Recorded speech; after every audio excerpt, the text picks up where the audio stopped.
novembre 1998, Radio Cannes, TVA et Télé-Québec diffusent ce soir le débat des chefs. Et moi qui croyais que le concept des mardis de l'humour était une exclusivité de TQS, c'est un scandale! Et l'Auto-Québec sensibilise les élèves du primaire au danger des jeux de hasard. C'est vrai ça, les enfants. J'ai connu une petite fille qui jouait au bingo, puis elle a explosé! Eh bien, bonne fête du monde et bon mardi, mesdames et messieurs. Tout d'abord, des nouvelles de moi. Allez, d'emblée en ce début d'émission, venez avec moi, partons à l'aventure. Oh. Ouh. Je ne me sens jamais mieux que dans un climat hostile et humide. Ce qui me rappelle d'ailleurs étrangement l'entrejambe de Louisette Dussault. Ne craignons ni les bêtes féroces, ni les sables mouvants, ni les indigènes farouches. Ce qui me rappelle aussi étrangement l'entrejambe de Louisette Dussault. Empruntons un cours d'eau et bagaillons ensemble durant des jours. Chantons, d'ailleurs, pour s'encourager. Madame, madame, à vous mal, vous faites du mal. D'ailleurs, cette chanson me rappelle également... En école, l'entrejambe doit être là, soit Louisette. Bon, je pense que je suis encouragé. L'aventure se continue. Madame... Le téléphone sonne. Par mégarde, je réponds à un serpent sonnette. Hello! C'est qui? C'est un mauvais numéro. Je raccroche. Ah! Quelle aventure! Madame... Ça sonne à nouveau. Hello! C'est qui? Le serpent tente de m'étrangler de ses puissants anneaux. Là! Je me bats longuement. Durant ce temps, des enfants naissent, grandissent, se marient, ont à leur tour des enfants. Je me bats toujours. J'ai réussi enfin à m'en défaire. Quelle merveilleuse aventure. Je poursuis ma route, voyageant de nuit. J'entonne un chant guerrier pendant qu'on regarde notre itinéraire. À mettre plus d'eau dans ma boisson, la calvaire est morte. La calvaire est morte. À mettre plus d'eau dans ma boisson, la calvaire est morte. Oh! Au loin, j'entends tout à coup une peuplade belliqueuse. Je sens mes jumelles. Oh mon Dieu! C'est la terrible tribu des rapetisseurs de tête. Regardez. Nous, on va pas passer l'été au lit. Oh non! Nous, Oh! Tel un aventurier, je les attends de pied ferme. Tiens-là!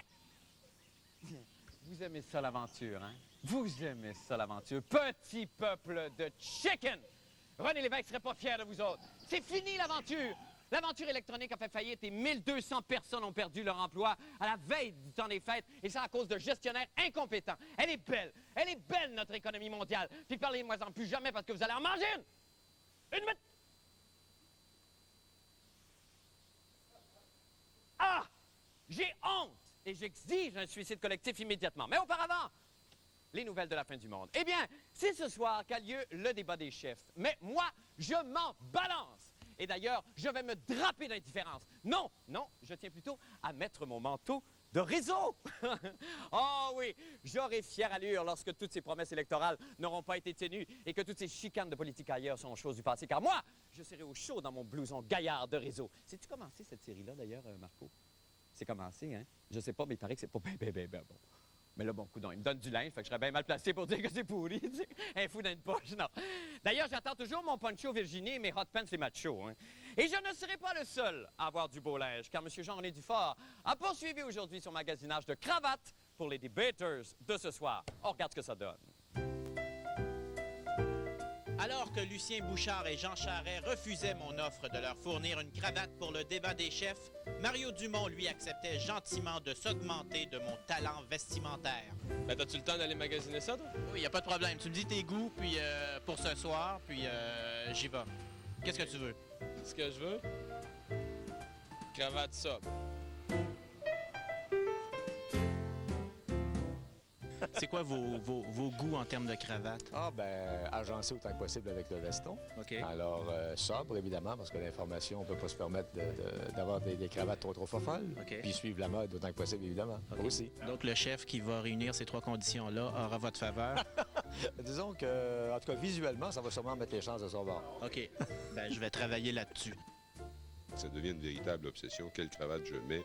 Et en bout de ligne, généralement, ce que j'ai vu, moi, c'est que les conservateurs ou les péquistes portent des cravates qui tirent sur le bleu et les libéraux des cravates qui tirent sur le rouge. Il y a le cas Dumont, on ne sait pas ce qu'il va porter.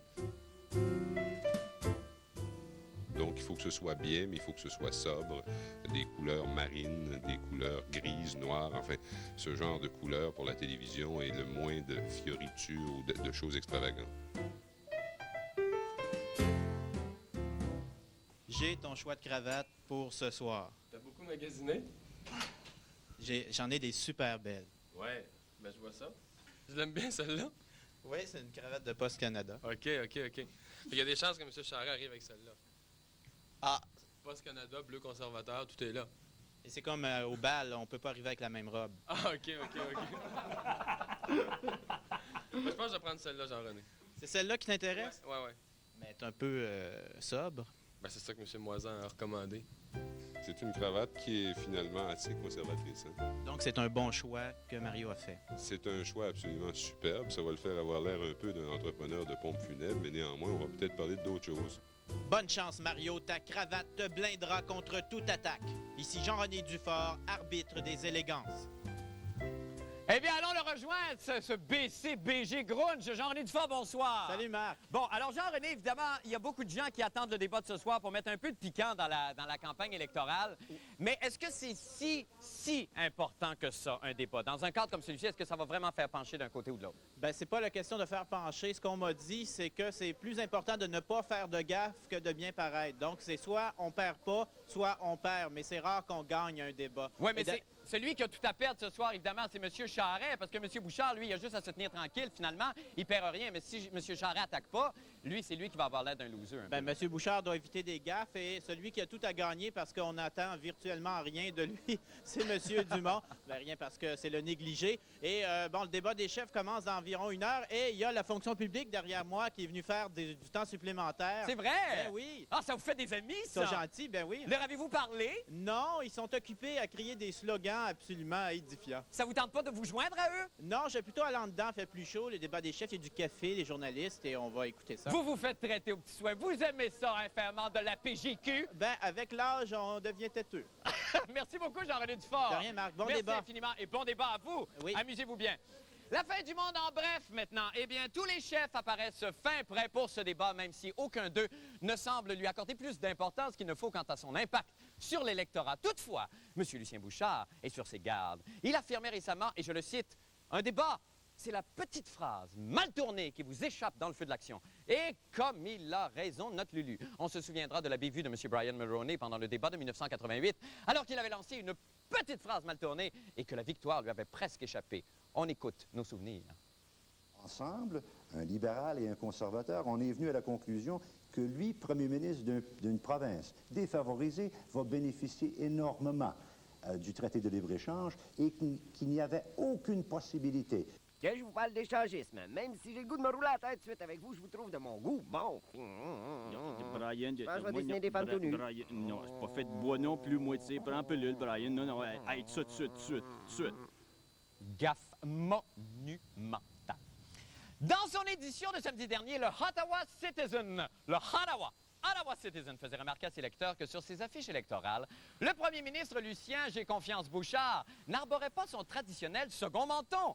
Est-ce là une tactique des concepteurs publicitaires pour rajeunir le chef du Parti québécois? Il semble que ce ne soit pas le cas, car nous avons découvert qui est le vrai responsable de la disparition du menton de Lucien. On écoute. C'est moi. Je suis Robin des Bois. Je vole le menton des riches pour le donner aux pauvres. Ah, un pauvre. Tiens, le pauvre. Hey, un menton. Merci, monsieur Robin des Bois. Hey. Il y a encore une justice en ce bas monde. Nous allons faire une petite pause et nous revenons avec d'autres nouvelles. Je vous en prie, restez là.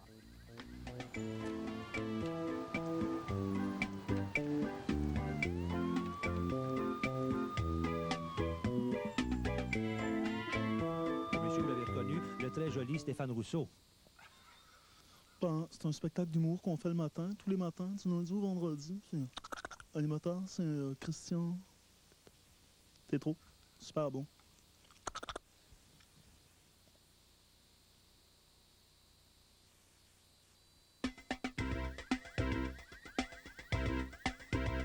Ah!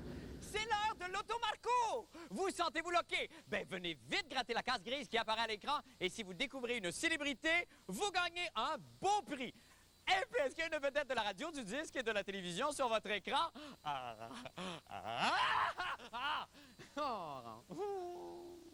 Vous aurez compris, évidemment, qu'il ne s'agit pas d'une vraie loterie, mais d'un exemple pour vous montrer à quel point il est facile de sombrer dans l'enfer du jeu.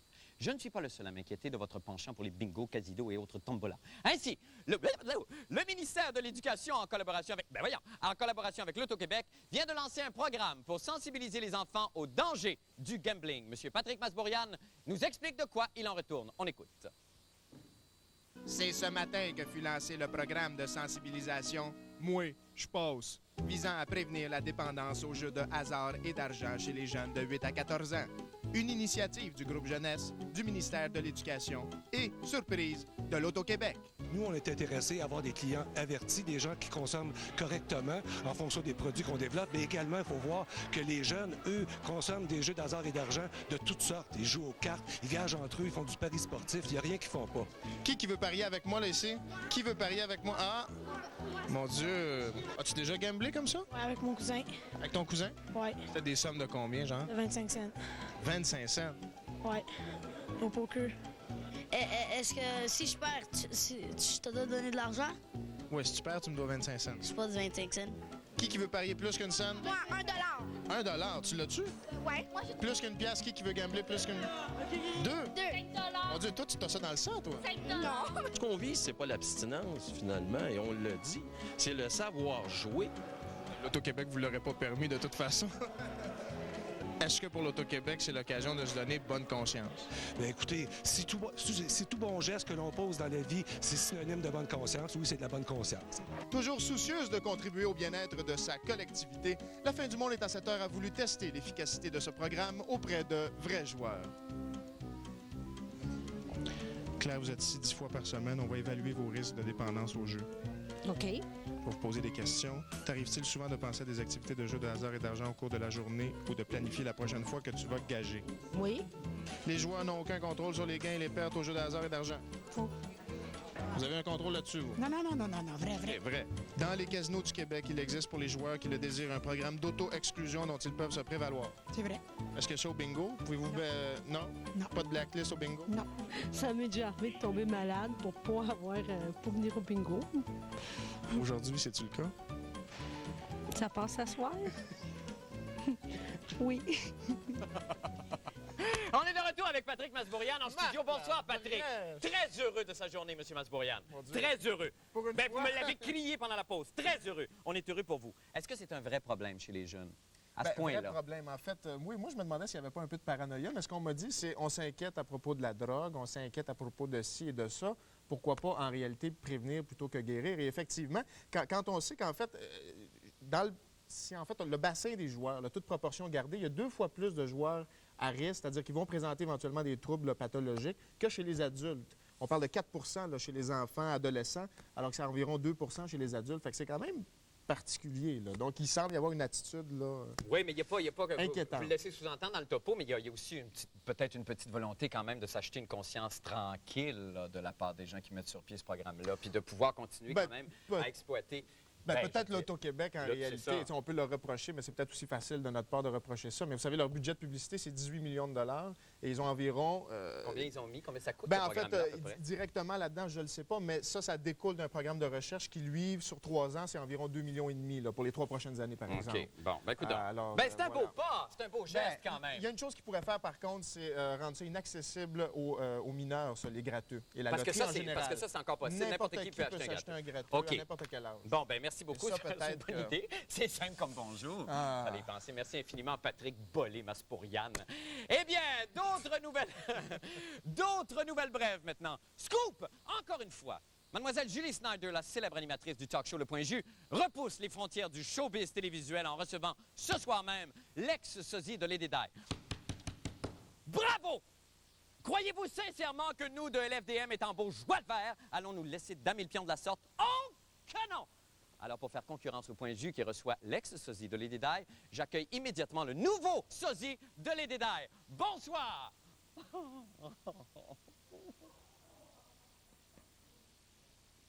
Oh, c'est une blague. C'est osé un petit peu, là, j'admets. Mais c'est une blague parce qu'elle est décédée, Lady Di. Vous le savez, hein? Non, mais ils en ont parlé dans les journaux puis tout ça. J'espère que vous êtes au courant. Revenez-nous tout de suite après la pause. Oh, que c'est une blague!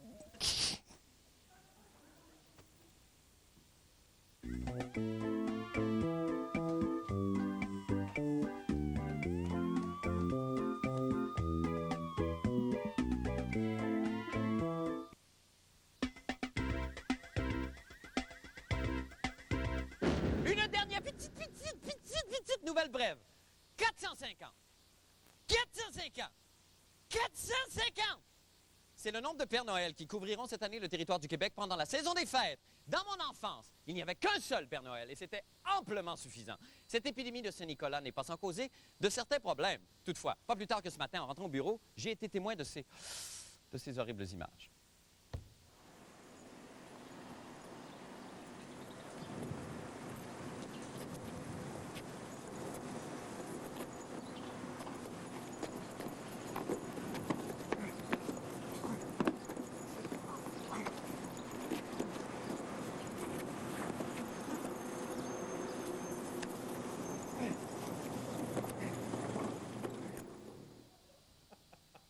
Une bestialité épouvantable. Qu'on arrête cette violence. Lorsque maman en a terminé, les enfants se disputent le plaisir de le lécher. C'est crémage à gâteau, tétro et ça connecte des sports. Christian, bonsoir. Bonsoir, mon beau. Comment allez-vous? Whoop les crayons. Ça va très bien. Alors, Christian, on commence par parler de boxe ce on va soir. parler de boxe. J'ai pris ça dans la Bible du sport, qui est le devoir.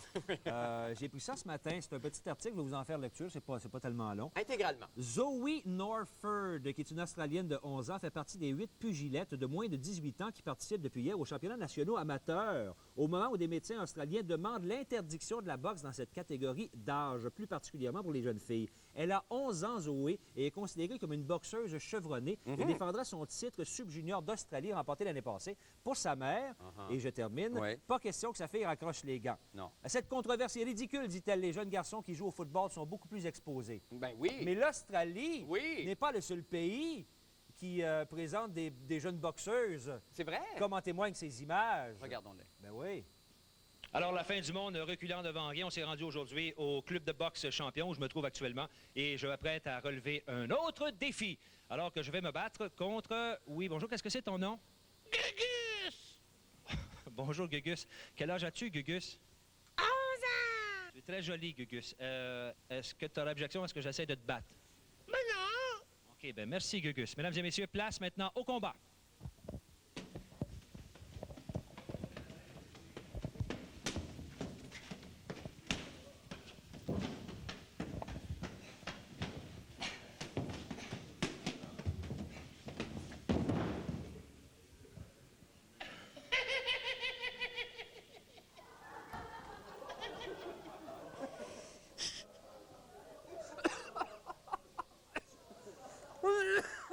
Oh, bon, mon Dieu.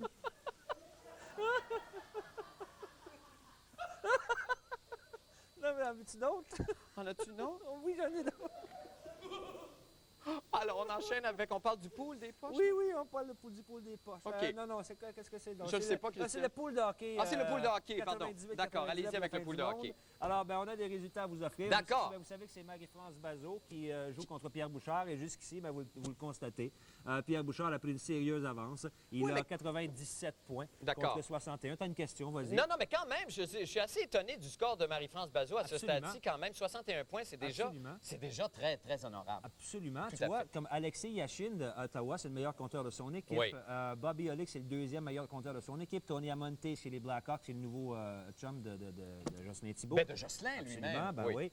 C'est le meilleur compteur de son équipe. Bref, oui, Marie-France... Elle est très bien conseillée. Nous étonne. Très bien conseillée. Non, elle est avec le pif. Ah oui, elle est allée avec l'instinct. Oui, Une dernière petite nouvelle, parliez de Jocelyn Thibault, qui... bon, il y a un match des Blackhawks ce soir. Il y a un match des Blackhawks ce soir qui joue contre Nashville. Est-ce qu'on a une information quelconque précisant le fait peut-être que Jocelyn sera ou non dans les filets? Ben oui, nous avons cette information-là. Oui. Ben, j'ai téléphoné, imagine-toi donc, à Mme Thibault, à Mélanie. Avez-vous niaisé? Ben oui. Oui. Ah bon? Oui, oui. C'est oui. le fun à savoir. Ben, c'est le fun à savoir. Et puis, Jocelyn est à Nashville ce soir, mais ne garde pas les buts ce soir. Ne garde pas les buts. C'est pas lui qui Et va il est garder les toujours buts ce soir. excessivement heureux d'avoir été échangé. Heureux, Bon. content. Mélanie aussi. Puis tout le monde est heureux. Puis on va déménager dans la ville des vents. Bon, ben c'est merveilleux. Hey, On salut, est Marc. très contents. Très Bye-bye. contents pour tout le monde. OK, Merci bye-bye. infiniment, Christian. Merci à Gus aussi. Oui, Gugus. Oui, de Gugus, pardon. Nous allons faire une petite pause et nous revenons pour le mot de la fin. Restez avec nous.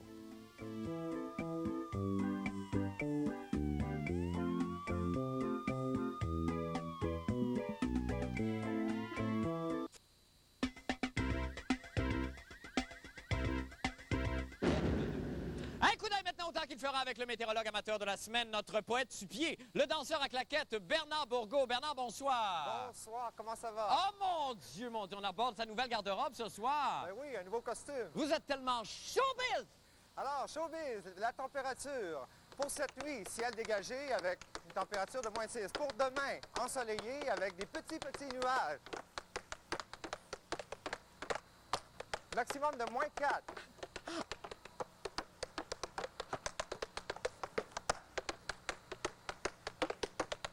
Ha! Habillez-vous chaudement. Merci infiniment! Merci infiniment. C'est vraiment une joie pour vous, hein? Oui, c'est magnifique. Vous vous donnez comme ça tous les jours, hein? Sauf sur Gertrude que j'adore.